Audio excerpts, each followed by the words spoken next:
Opo, attorney, nakapag-usap na ho ba kayo sa inyo pong kliyenteng si Senator Bato de la Rosa so far? As of now, wala pa po. Until now, ever since nung nagkita kami mga 1:30 a.m. prior to his alleged exit from the Senate. Opo, at balita namin kahapon ay nakapaghain kayo ng reply na doon sa Korte Suprema. Ano ho yung mga legal na basehan po ninyo hinggil nga po dito sa hiling na TRO para kay laban sa anumang ICC arrest warrant laban kay Senator Bato de la Rosa?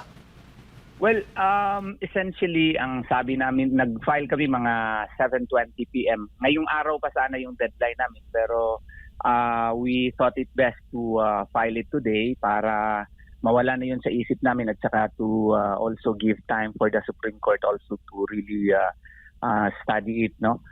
Kasi medyo mahaba yung aming originally 156 pages yun, pero somebody commented na medyo masyadong mataas. So we tried to trim it down to 117 pages. Ang aming sabi lamang doon, no, sana hindi tayo masubjudice kasi pending ito, pero essentially yung mga essential points lang. So the public, I have to balance also the right of the public to know. Ang sabi namin doon is essentially ang executive department cannot merely say na kanya lamang na diskresyon yung pagpa-implementa ng warrant of arrest. Kasi hindi namin give up yung argument on jurisdiction, no? Kasi sabi namin, wala namang jurisdiction talaga ang ICC dito. Kasi nga, ang sabi natin, under Article 127, Paragraph 2, only matters under consideration before the ICC. Ang pwedeng ma-extend pa yung, meron silang residual jurisdiction, no? Kasi nag-withdraw tayo on March 17 of 2019. Pero yung residual obligations nila, dapat in-exert nila yon within a certain period, no? 1 year ang tingin namin na period. Seek ng authorization yung ICC prosecutor on May 24, 2021. At yung pre-trial chamber nag-authorize ng investigation only on September 15 of 2021. And then ang warrant of arrest na issue on November 6 of 2025. So many years, no, after we withdrew from March 17 of 2019. So ang tingin namin, wala talagang jurisdiction na ang ICC dito sa Pilipinas. Kaya Philippine courts. But even then, maski i-grant na lang natin na kasi may decision na yung appeals chamber sa ICC, granting for the sake of argument, no, without agreeing with them na merong jurisdiction pa. Jurisdiction is different from domestic enforceability. Yung pag-enforce ng warrant of arrest, hindi na yan exclusive domain ng executive department kasi meron ng right to liberty, right to life of a certain person. Yung if you already affect the person's right to liberty or to his right to life, by constitutional function, sa talaga yan, sa judiciary yan. So dapat may involvement na yung ating Bill of Rights. Kasi nga po, yung Bill of Rights natin was precisely enshrined in the 1987 Constitution to check on government excesses. After nung martial law, kailangan natin maglagay talaga ng Bill of Rights para ma-check natin yung dictatorship, executive dictatorship, Marcos dictatorship noon.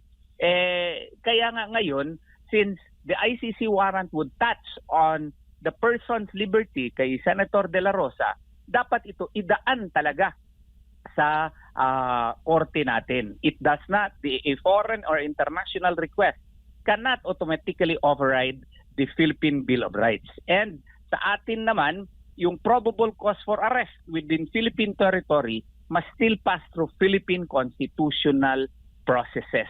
Ang aming palaging sinasabi sa aming reply, hindi pwede i-implementa yan without a valid Philippine court-issued warrant of arrest simply because of the fact dahil sa yung surrender or extradition na nakalagay sa Section 17. Sa extradition, meron tayong rules of procedure dyan promulgated by the Supreme Court. Pero yung surrender aspect, wala tayong rules of procedure po dyan. Hindi natin kinopya lahat sa Rome Statute yung procedure dyan kasi nga po na-trace namin doon sa interpellation when the law was framed or crafted by the Senate based on the deliberations by Senator Ligarda upon Senator Gordon, kasi Senator Gordon pa lang sponsor niya. Nakita talaga doon na yung surrender mechanism would need a law. It would need a specific separate law for it to be implemented in the Philippines. Wala tayo niyan eh. Kaya nga nag-propose kami sa aming petition, kung wala yan, why don't we apply the extradition rules, no? Ayaw din ng Solicitor General. Kaya yan ang amin. So kung ayaw niyo yung extradition na rules of procedure, wala tayong surrender procedural mechanism, so dapat hindi ninyo i-implementa yung warrant of arrest. Wala palang rules of procedure. Hindi po pwede executive determination lang yan. Hindi pwede executive discretion lang. That is the essence of our argument. Ayaw ng OSG yung extradition rule, attorney, dahil matagal po yung proseso nun? Yun siguro ang kanilang tingin. Kasi instead of discussing the reasons, they devoted around a lot of pages differentiating the concept of extradition from surrender. Alam naman namin na iba talaga yung surrender at saka extradition. There's no need to differentiate it to us. We know it. Kaya nga sabi namin, since we do not have a law implementing the surrender mechanism, we do not have the procedural mechanism as to how we can implement surrender, then we can apply by analogy lamang yung extradition. Ayaw nila kung ayaw ninyo, huwag nyo i-implementa yan. Paano mo i-implementa yan na wala pala tayong procedural mechanism yan? Bawal yan. Oo. Yun ang aming argument. Opo, ang dating po kasi, attorney, parang pag natanggap natin yung foreign warrant, tulad nitong ICC warrant of arrest, urgent kaagad yung implementasyon. Parang meron tayong, ang gobyerno ay merong pressure o talagang mandatory na talagang sumunod dito. Parang ganun ang dating. Ay hindi po pwede yan because that already involves arrest. And if it involves arrest within Philippine territory, then you have to apply Article 3 of the 1987 Constitution. The constitutional protections against arrest would now operate because arrest cannot be based merely on executive discretion.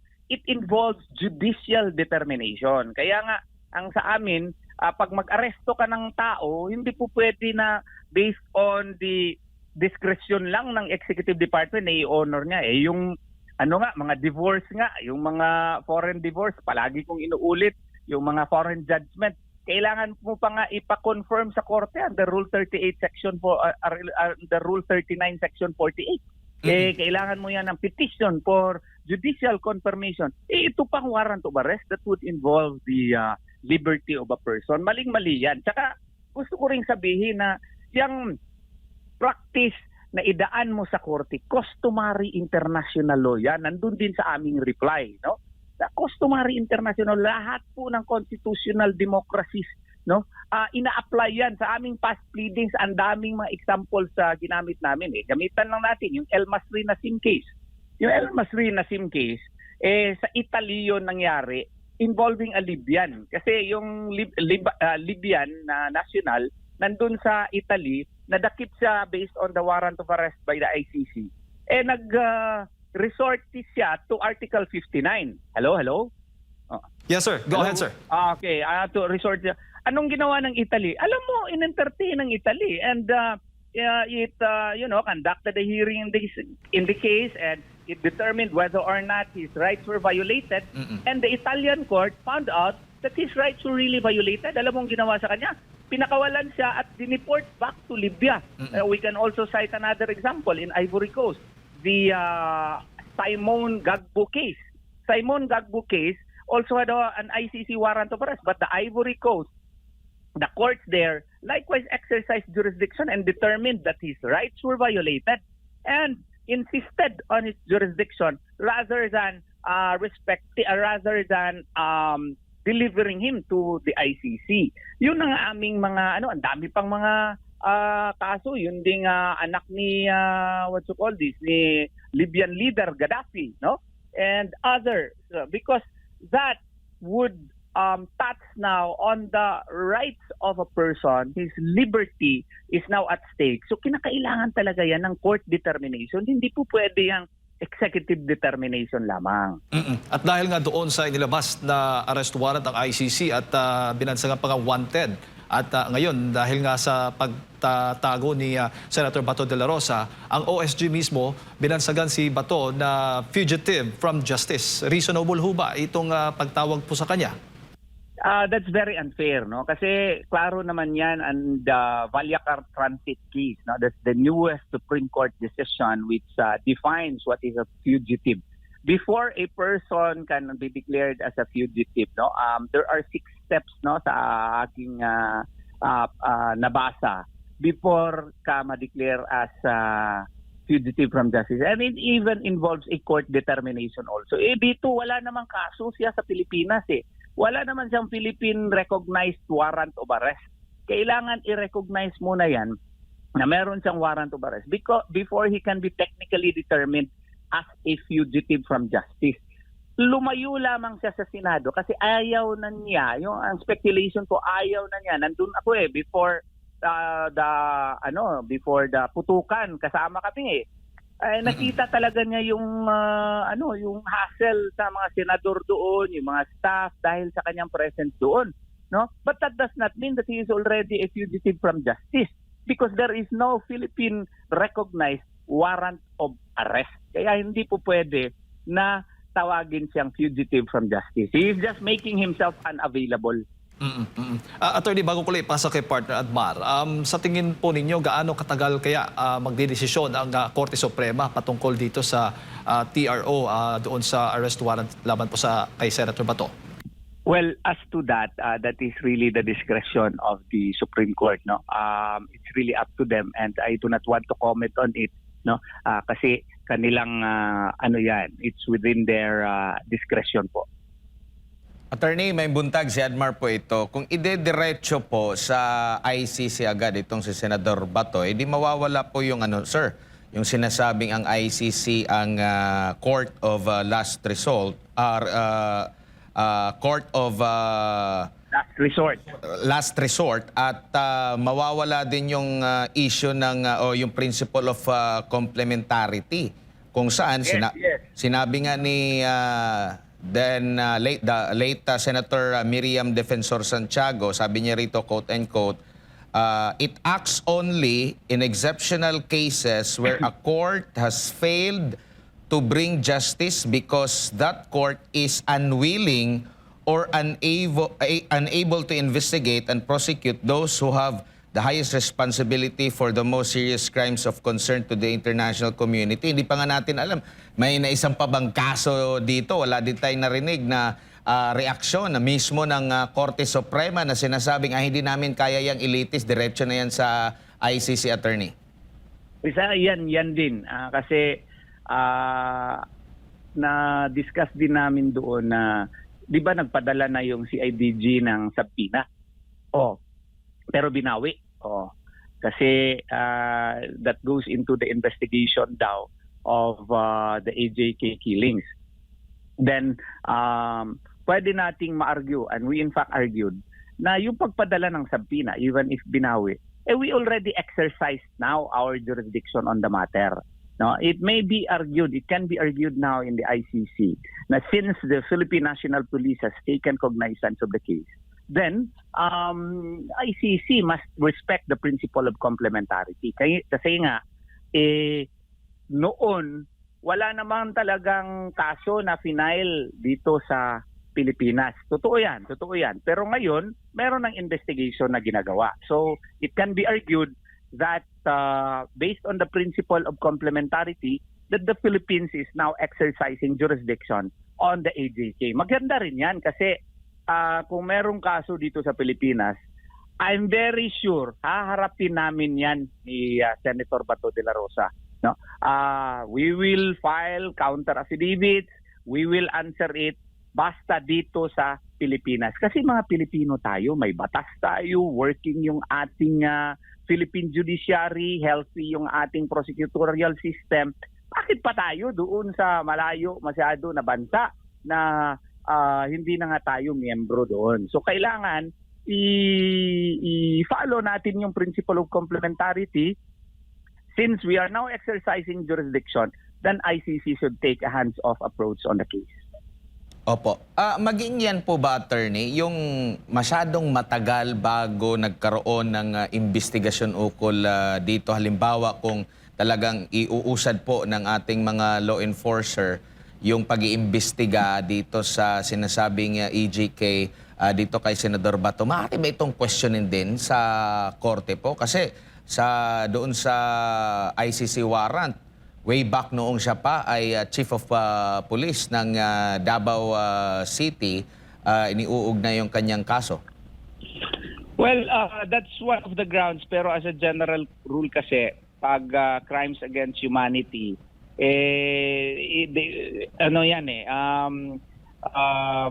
wala yang prescriptive period eh.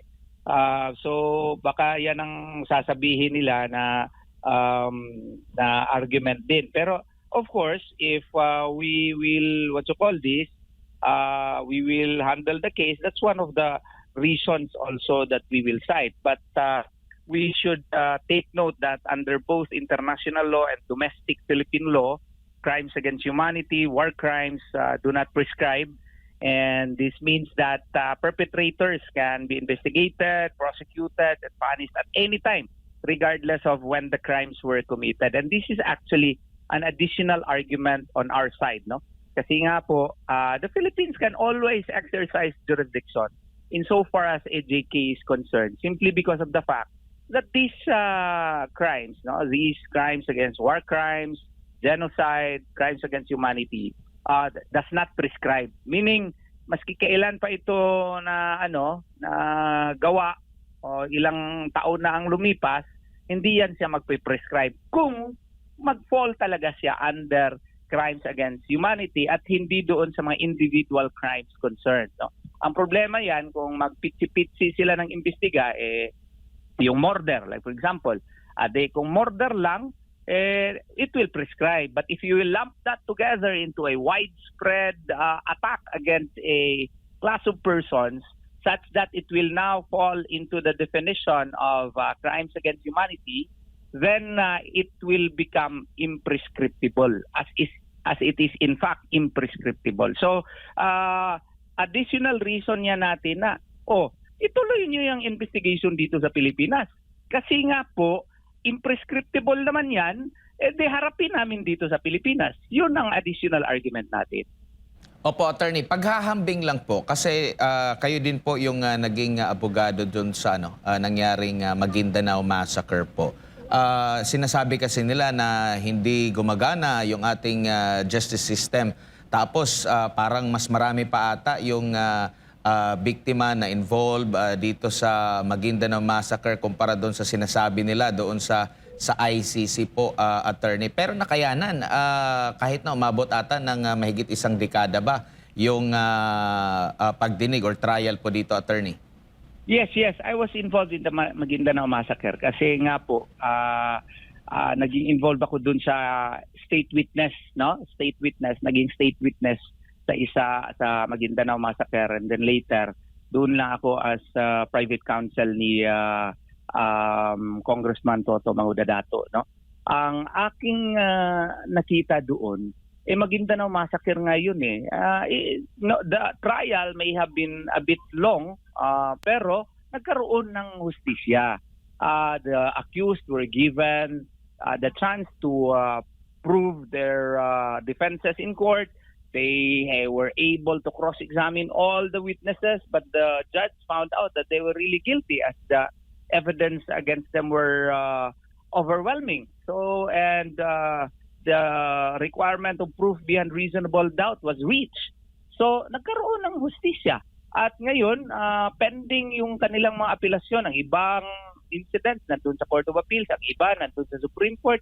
But then again, justice was achieved. So, kung posible yun sa Maguindanao Massacre, how much more sa yung alleged AJK incident dito sa Pilipinas. So, i-file nila dito, ipatuloy yung investigation and we will face them. Opo. Attorney, si Jade po ulit ito. Si Senator Bato, kung makukumpirma po ninyo, ay nandito po sa Pilipinas at wala po sa abroad. Well, I'm certain na nandito siya sa Pilipinas kasi ilang beses na niya yan sinabi sa akin at ilang beses na rin sa media na hindi aalis sa Pilipinas yun.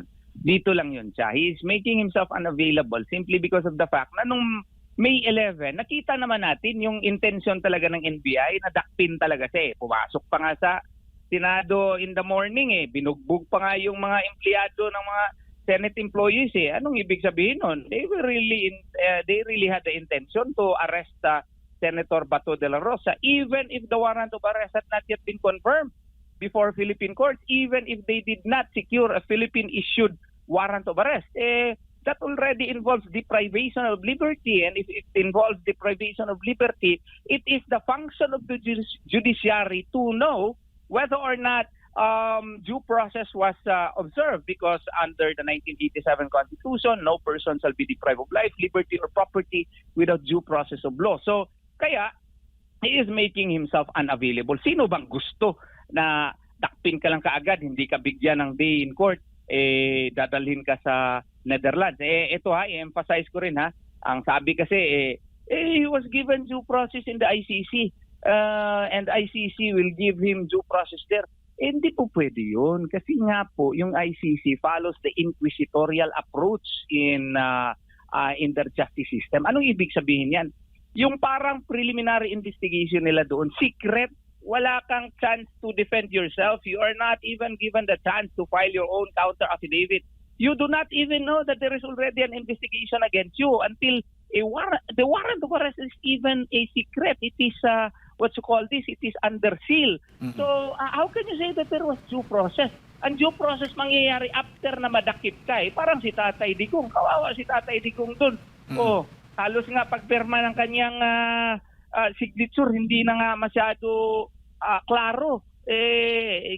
Gusto ba natin mangyari din yan kay Senator Bato de la Rosa? Para bang dakpin mo na kita, sa presento ka na magpaliwanag? Hindi po pwede yun. Hindi due process yan sa atin under the Philippine concept. Kaya kinakailangan talaga yan, dadaan muna sa Philippine courts.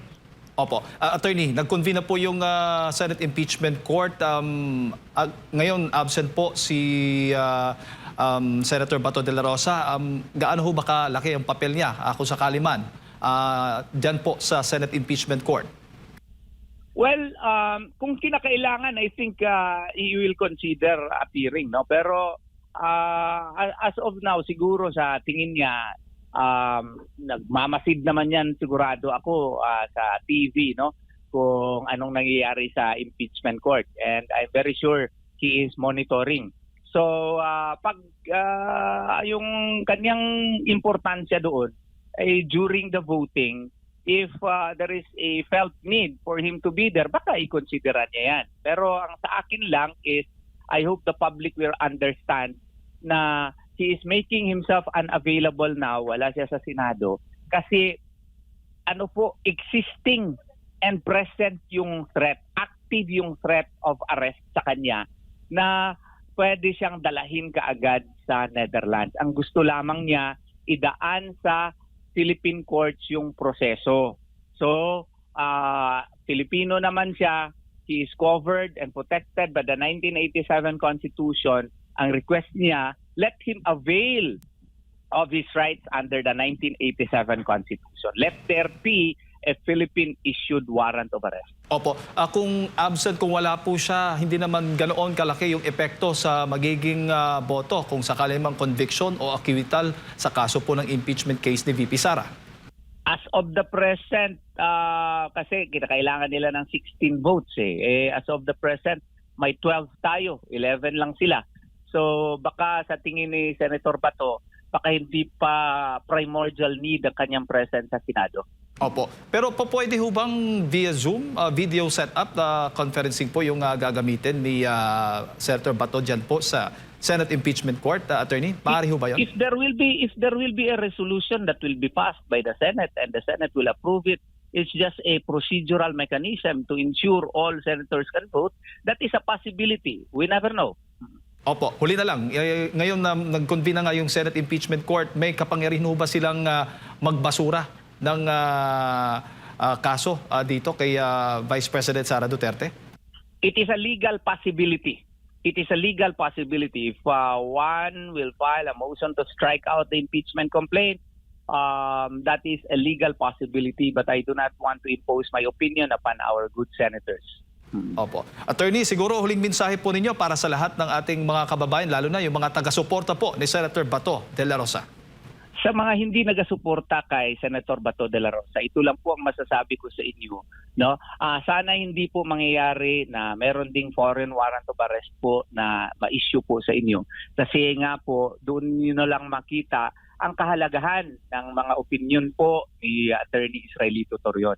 Kung makikita ninyo na, let us say, meron na kayong warrant of arrest galing din sa ICC, or kung paniwalaan natin yung isang dekano na the 1987 Constitution daw does not distinguish na any warrant of arrest so long as it is issued by a judge, pupwede na daw yun ipa-effective dito sa Pilipinas.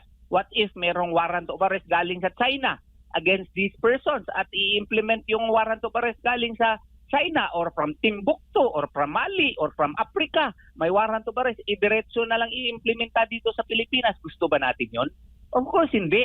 Baka mangangailangan din kayo ng abogado na hindi matitinag at mag-i-insist na dapat sundin yung ating Philippine laws. Yan po ang ipinaglalaban natin. Tayo po ay Pilipino. Tayo po ay mayroon tayong sariling konstitusyon. Mahalin natin ang Pilipinas. Dapat mahalin natin ang ating kasarinlan, ang ating sovereignty, at i-embrace natin ang ating independence as a nation. And we should insist in the protection of the rights of our Filipino citizens. Sa mga nagmamahal po kay Senator Bato de la Rosa at kay Tatay Digong, salamat po sa inyong suporta. Huwag po tayong mawala ng pag-asa. Kasi nga po, kinakailangan natin ngayon ang lahat ng dasal kay Allah Subhanahu wa Ta'ala na sana magkaroon ng milagro at patnubayan tayo at pagbigyan tayo ng ating hinihingi doon po sa pinaka-taas-taasan na korte dito sa ating bansa. Patuloy po tayong mananampalataya kay Allah Subhanahu wa Ta'ala at sa buong may kapal na sana pagbigyan po tayo. Maraming salamat.